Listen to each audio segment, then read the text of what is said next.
should follow the government order. Whatever the government order passes, the order we should obey and follow it without our own opinions. అంచేత మనం మన వ్యక్తిగత అభిప్రాయాలన్నింటి కూడా పక్కన పెట్టి ఈ కాంప్లెక్స్ను వాళ్ళు వాటిని ఏర్పాటు చేస్తారు. మనకి ఇబ్బంది లేదు, మనం ఫ్రీగా మన అభిప్రాయాన్ని చెప్పచ్చు కూడా. కానీ ఈ కాంప్లెక్స్లో మనం గుర్తుంచుకున్నది ఏంటంటే, మనం వాస్తవంగా మన క్లాస్లో పిఎస్కి విజయ మేడం గారు, మాకు పిఎస్లో ఒక మేడం గారు ఆన్లైన్ లీవ్లో ఉన్నారు కాబట్టి విజయ మేడం గారు ఉన్నారు. తర్వాత బయాలజీకి భారతి మేడం గారు ఉన్నారు. సోషల్కి అబ్దుల్ సార్. అదే I request all of those to act as the source person for forthcoming periods. ఆ విధంగా చేయాలని నేను కోరుకుంటున్నాను. అదేవిధంగా మనం ఈ ప్రీవియస్ కాంప్లెక్స్లో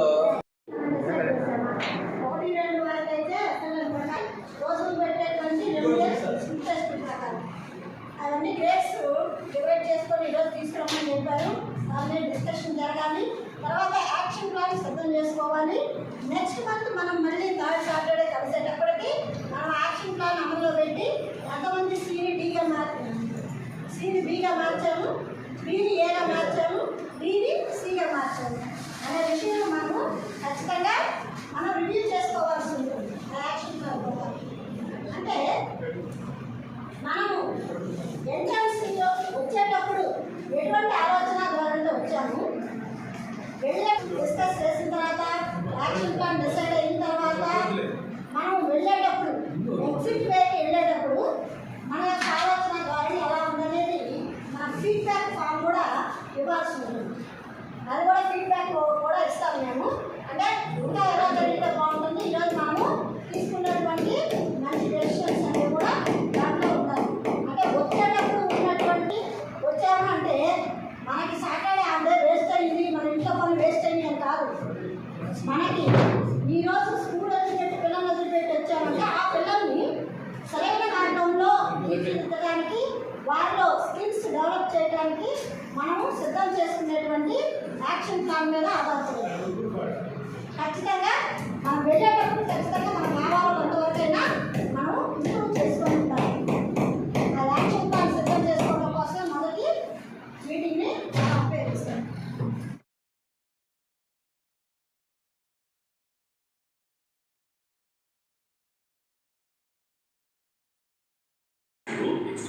Date, which is 160 centimeters tall. We can see that whilst the lengths have been doubled, the area hasn't been doubled. In fact, it's been multiplied by 4. 40 times 4 gives you 160. At first, this might seem surprising, but it does make sense. అనేది chapter 9లో ఉంది. ఈ chapter 9 అనేది ఫిబ్రవరిలో మనం discuss చేసుకోబోయే, ఫిబ్రవరిలో మనం పిల్లలకి చెప్పాల్సిన చాప్టర్ అన్నమాట. మెయిన్గా మనం అర్థం చేసుకునేది ఏంటంటే ఫ్రాక్షన్ అంటే ఏంటి, ఫ్రాక్షన్స్లో ఎన్ని రకాలు ఉన్నాయి, ఫ్రాక్షన్స్లో ఆపరేషన్స్ ఏం చేయాలి, ఎడిషన్ ఎలా చేయాలి, సబ్ట్రాక్షన్ ఎలా చేయాలి.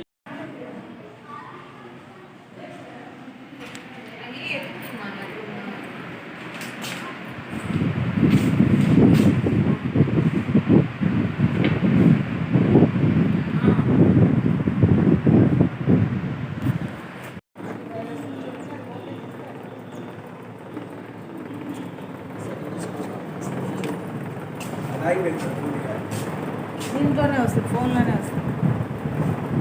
కాబట్టి ఇది ఫిబ్రవరి సిలబస్ 7, 8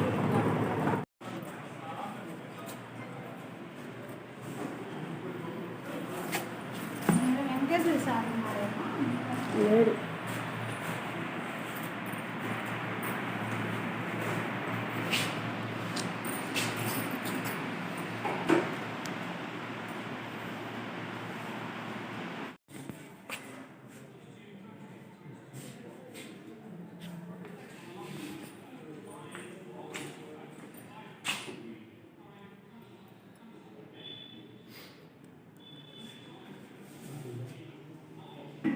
ఏ క్లబ్ గురించి మీకు తెలుసుకోవాలని ఆసక్తి బాగా ఉంటుంది అనే ప్రశ్న పిల్లవాడికి ఇచ్చినప్పుడు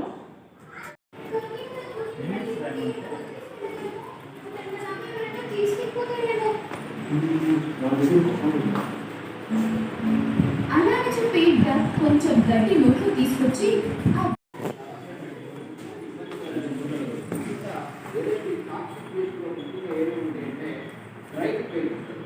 అలాగే ఓల్డ్ ఫ్యామిలీ ఇవన్నీ కూడా టాక్సిక్ వేస్ట్ వస్తే ఇవన్నీ కూడా సీరియస్ హెల్త్ ప్రాబ్లమ్స్కి మనకు కారణం అవుతుంది. అలాగే వేస్ట్ మేనేజ్మెంట్ అండ్ సార్వభౌమ శ్రీకృష్ణదేవరాయల యొక్క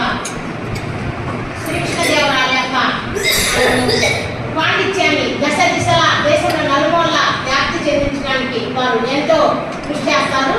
అయితే ఆ భువన విజయం అనే ఒక సభలో ముఖ్యంగా మన శ్రీకృష్ణదేవరాయలు వారి ఆస్థాన కవులకు ఒక్కొక్క సమస్యను సమస్య పూరణం చేయడం జరుగుతుంది. ఆ సమస్య పూరణంలో భాగంగా మన పెద్దల గారికి, సూరణ గారికి, అలాగే నారాయణ గారికి, తెనాలి రామకృష్ణ గారికి ఇలా అందరి కవులకు ఒక్కొక్క సమస్యను ఇస్తారు. ఆ కవులందరూ ఆ సమస్యల్ని చాలా చాతుర్యంగా, హాస్యాస్పదంగా వారి చాతుర్యాన్ని ప్రదర్శించి ఆ సమస్య పూర్ణం అనేది జరుగుతుంది. అందులో భాగంగా ఆ సమస్య పూర్ణం అంతా జరిగిన తర్వాత శ్రీకృష్ణదేవరాయలు గారు వారి యొక్క ఆస్థాన కవుల్ని మెచ్చుకుంటూ చివరిలో ఒక పద్యం చెప్తారు. ఆ పాఠంలో కొందరు పాండితీ ధనులు, కొందరు నాట్యకారులు, కొందరు సాహితీ పరులు, కొందరు మానధనులు, కొందరు సాహితీ, కొందరు నాయకులు, కొందరు గాయకులు, మరి కొందరు అందరూ అందరే. నీతికి భూతికి సాహితీ, నీతికి భూతికి సిద్ధహస్తులు, అందరూ అందరే, అందరూ అందరే అని వారి యొక్క సభలో ఉన్న అష్టదిగ్గజ కవుల్ని వ్యవహారాలతో కూడిన భిన్నం పడతాం. ఫస్ట్ పిల్లవాడికి వ్యవహారాలతో కూడిన భిన్నం, పైన ఉండేదాన్ని లవం అంటాము, కింద ఉండేదాన్ని హారం అని చెప్పేసి. మరి వ్యవహారాలతో కూడిన భిన్నం అయినప్పుడు ఎందుకు లవము, ఎందుకు హారం అంటే ఒక వస్తువు కొన్ని సమాన భాగాలుగా విభజించి మనకు అవసరమైన లేదా అక్కడ వచ్చిన భాగాలు పంచడమే భిన్నం. ఉదాహరణకి ఇది ఒక పేపర్. ఈ పేపర్ను 4 సమాన భాగాలు వేస్తాం. 4 సమాన భాగాలు వేసి ఒక్కొక్కలకు సమానంగా పనిచేస్తాం. ఇప్పుడు ఇది ఫస్ట్ 2 భాగాలు చేయాలి, 2 సమాన భాగాలు చేయాలి. 2 సమాన భాగాలు చేయాలి.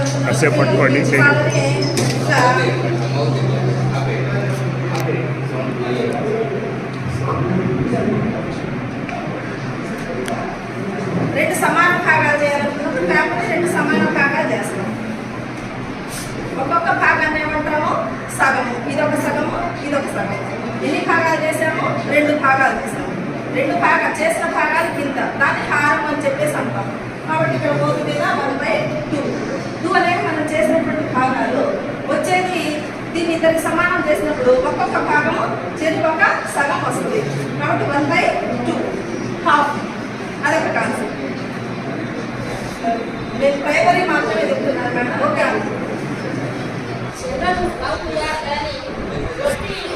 రోజు మనం చేసే పనులు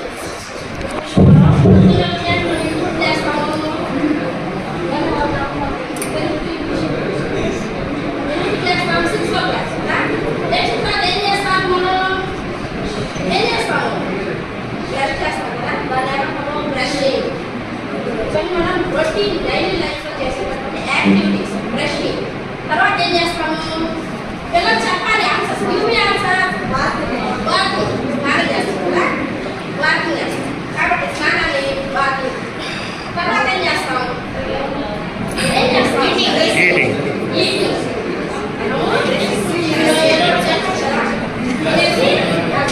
బ్రేక్ఫాస్ట్. బ్రేక్ఫాస్ట్. తర్వాత ఏం చేస్తాం? Very good. Go to school.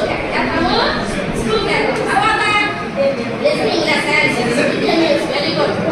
Very మనం చేసుకుంటాం. లంచ్ తీసుకుంటాం కదా. తర్వాత ఏం చేస్తాం? గేమ్స్.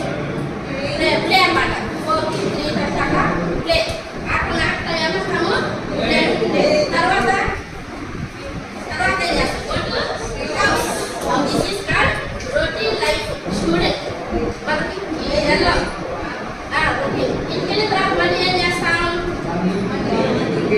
మళ్ళీ కొంచెం ఆడుకొని తర్వాత వర్క్ ఏదైనా ఉంటే తీసుకొని రాసేసుకొని తర్వాత గ్యాప్లో వస్తాయి, మంచి నీళ్ళు కూడా వస్తాయి. లైబ్రరీ గౌతమి గ్రామ దారిలో బంధులో ఉంది సార్. అక్కడ లైబ్రరీలో ఏముంటాయంటే బుక్స్, మ్యాగజైన్స్ ఇవన్నీ ఉంటాయి. మేము పోయి చదువుతాము అని ఆఫీసులు కూడా ఉపయోగించుకుంటాము లైబ్రరీలో. ఇంకా ఏమైనా ఫెసిలిటీస్ ఉన్నాయంటే పార్క్ ఉందని చెప్పారు. పార్క్ ఉంది, పల్లెవనం మేము వెళ్తాము. బయట తిరిగొట్టాలు కూడా ఉంటాయి, లోపల పిల్లలు ఆడుకునే ఉంటాయి. అడుగునే ఎంజాయ్ చేస్తాం. కాబట్టి అది కూడా మెయింటైన్ చేస్తున్నానని పార్క్ గురించి, అలాగే మనకి దొరికే మార్కెట్ ఫెసిలిటీ గురించి, అన్నిటి గురించి వాళ్ళు చక్కగా వాళ్ళు మనం లెసన్ చెప్పకుండానే లెసన్ కంప్లీట్ చేసుకుని వాళ్ళు పబ్లిక్ ఫెసిలిటీస్ ఏమేమి ఉంటాయి అనేది వాళ్ళే వివరించడం జరిగింది. కాబట్టి చాలా మోటివేట్గా మనం చెప్పిన క్వశ్చన్లు వేస్తే వాళ్ళే సమాధానం కరెక్ట్గా చెప్పి వాళ్ళ నుంచి అంటే వాళ్ళ పూర్వానుభవం ద్వారా పూర్తి లెసన్ని వాళ్ళు మాకు అందించడం జరిగింది. క్వశ్చన్స్ ఎంతైనా అయితే వాళ్ళే సమాచారం దాని నుంచి అందింది. కాబట్టి సోషల్ సబ్జెక్ట్ అనేది ప్రాపంచిక విషయాల్లో ఇవన్నీ కూడా ఆడుతుంటారు. ప్రాస పదాలు అంటే సేమ్ టు సేమ్ అలాగా ఎట్లా చెప్పే పదాలు కానీ రెండక్షరాల పదాలు ఇవన్నీ కూడా లెర్నింగ్ వర్డ్స్ అనేది వాళ్ళ తెలుగులో ఆ యొక్క క్లాస్ సంబంధించిన సామర్థ్యాలు సాధిస్తున్నమాట. తర్వాత మిగతా అంశాలపై ఆసక్తి కనబరుస్తారు, వాటి గురించి మాట్లాడారు. అంటే రిటర్న్స్ మనకి తెలుగులో కూడా ప్రతి వర్గంలో కూడా ప్రతి అక్షరము ఎలా రాయాలనేది కూడా దాంట్లో రాసిందన్నమాట. దాన్ని కూడా వాళ్ళు పిల్లలు రాయడంలో ఇంట్రెస్ట్ కనిపించి దాని గురించి కూడా మాట్లాడతారు. ఫర్ ఎగ్జాంపుల్ పాఠంలో తెలుగు పాఠంలో ఒక ఆ ఉంది, ఆ సంబంధించిన అనుకోండి అరగాని కానీ దాంట్లో మనకి పిల్లడికి ఆ పదం తెలియకపోయినా దాని బొమ్మలు ఉంటాయి. ఆ బొమ్మల గురించి వాళ్ళు మాట్లాడగలుగుతారు. తర్వాత దాని గురించి తెలియజేస్తున్నారు. ఎందుకంటే వాళ్ళు తెలియకపోయినా కూడా 2వ తరగతిలో ఉన్న ఈ లెర్నింగ్ నోట్ సంస్థలైతే మనకి చెప్పగలుగుతారు. పదానికి తగిన చిత్రాన్ని గుర్తిస్తారు. అంటే ఆ లెర్నింగ్ నోట్ సంస్థని వాళ్ళు మ్యాచింగ్ చేయగలుగుతారు అన్నమాట. తబల, వల, గల ఇలాంటివి లెర్నింగ్ నోట్ టర్మ్స్ ఉంటాయి. అంటే వాళ్ళు మ్యాచింగ్ చేయడం కూడా వాళ్ళు వాళ్ళ యొక్క సామర్థ్యాలు 1-2 తరగతులు ఈ ఫిబ్రవరి సిలబస్ నాటికి ఇలాంటి లెర్నింగ్ నోట్ టర్మ్స్ అన్ని కూడా వాళ్ళు సాధించాల్సి వస్తుంది. అలాగే తాము గీసిన బొమ్మలకు పేరు పెడతారు. ఉదాహరణకి